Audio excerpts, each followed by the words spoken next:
छत्तीसगढ़ के पूर्व मुख्यमंत्री भूपेश बघेल बुधवार को दिल्ली दौरे पर रवाना हुए और एयरपोर्ट पर मीडिया से कई मुद्दों पर चर्चा की। भूपेश बघेल ने प्रियंका गांधी को लोकसभा चुनाव में जीत की बधाई दी और कहा कि दिल्ली दौरे का मुख्य उद्देश्य नेताओं से मुलाकात करना है। उन्होंने ईवीएम पर बड़ा बयान देते हुए कहा कि ईवीएम से निकलने वाली पर्ची मतदाता के हाथ में आनी चाहिए और वह इसे बॉक्स में डालें।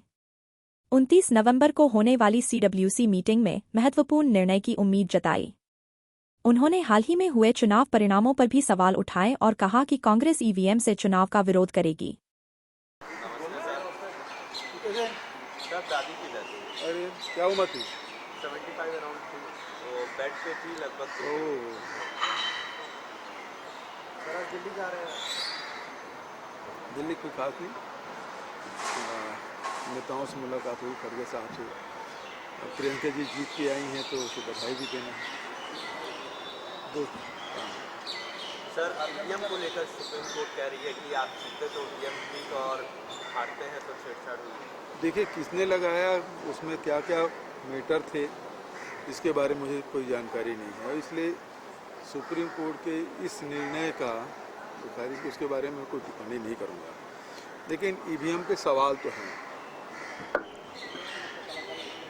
हमारी जो मांग है वो है कि ईवीएम से जो पर्ची निकलती है और बॉक्स में गिरता है उसे मतदाता का हाथ में दिया जाए और वो बॉक्स में डाले।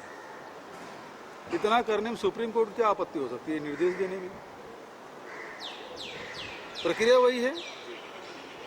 आप ईवीएम से वोट डालिए, पर्ची निकलती है वो मतदाता के हाथ में आए और मतदाता देख ले कि हाँ मैंने जो डाला वही पर्ची है, उसे वो बक्से में डाल दे और उसकी गिनती हो जाए।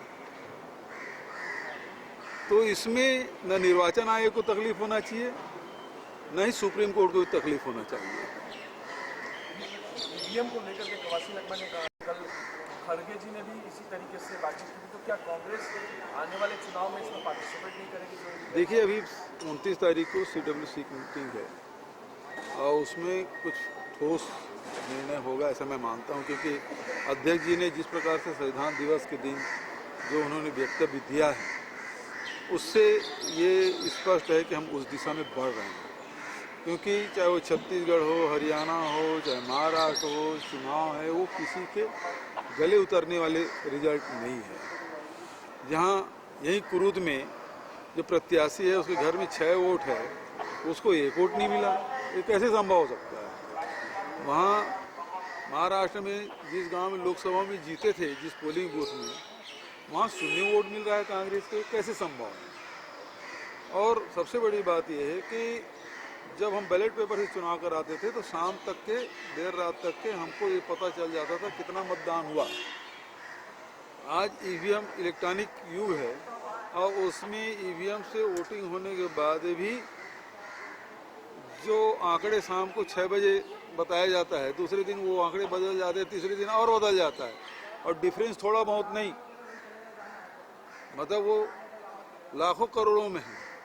और उससे बड़ी बात ये है कि 542 विधानसभा में चुनाव हुए, 2 विधानसभा में शायद निर्विरोध हुआ, एक गुजरात में और यहाँ, तो ऐसा तो 542 में हुआ। उसमें केवल 75 या 76 लोकसभा सीटों में जितने वोट डाले गए उतने ही वोट निकले। बचत विधान लोकसभा में कहीं ये टैली नहीं होता। तो आंकड़े हैं, मशीन है, अंतर कैसे? अब काउंट है ना, ये कितने भी एनजीओ ने इसको, और ये निर्वाचन आयोग के वेबसाइट से निकाला गया है, तो अपने मन से कोई नहीं कह रहा है। यूट्यूब में बहुत सारे इंटरव्यू आप देख सकते हो।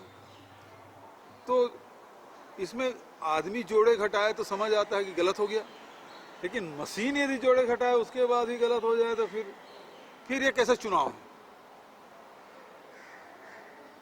सर अडानी समूह को लेकर अटॉर्नी जनरल मुकुल रोहतगी कह रहे हैं कि राहुल गांधी और अखिलेश यादव इस मुद्दे से भाग रहे हैं। नजर इस मुद्दे से भाग, भारत सरकार अपने निकम्मेपन को छुपा रही है। वो मंत्री है, वो अपने विदेश मंत्री से, अपने प्रधानमंत्री से बात करे और उनकी सुरक्षा प्रदान करे।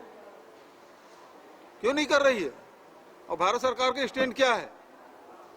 जब बांग्लादेश में घटना घटी, राहुल गांधी जी और पूरा विपक्ष भारत सरकार के साथ खड़ी थी, जो सरकार का निर्णय होगा हम साथ में हैं। उसके बाद भी इस प्रकार से बात कर रहे हैं, शर्मनाक बात कर रहे हैं। इनको शर्म नहीं आती? सरकार के स्टैंड क्या है? गिरिराज सिंह मंत्री है, मंत्री होने की हैसियत से वो बात करे, वो दूसरे सवाल ना पूछे, खुद क्या कर रहे हैं और सुरक्षा नहीं दे पाए तो गिरिराज सिंह को इस्तीफा दे देना चाहिए। यह रायपुर में 61 लोगों की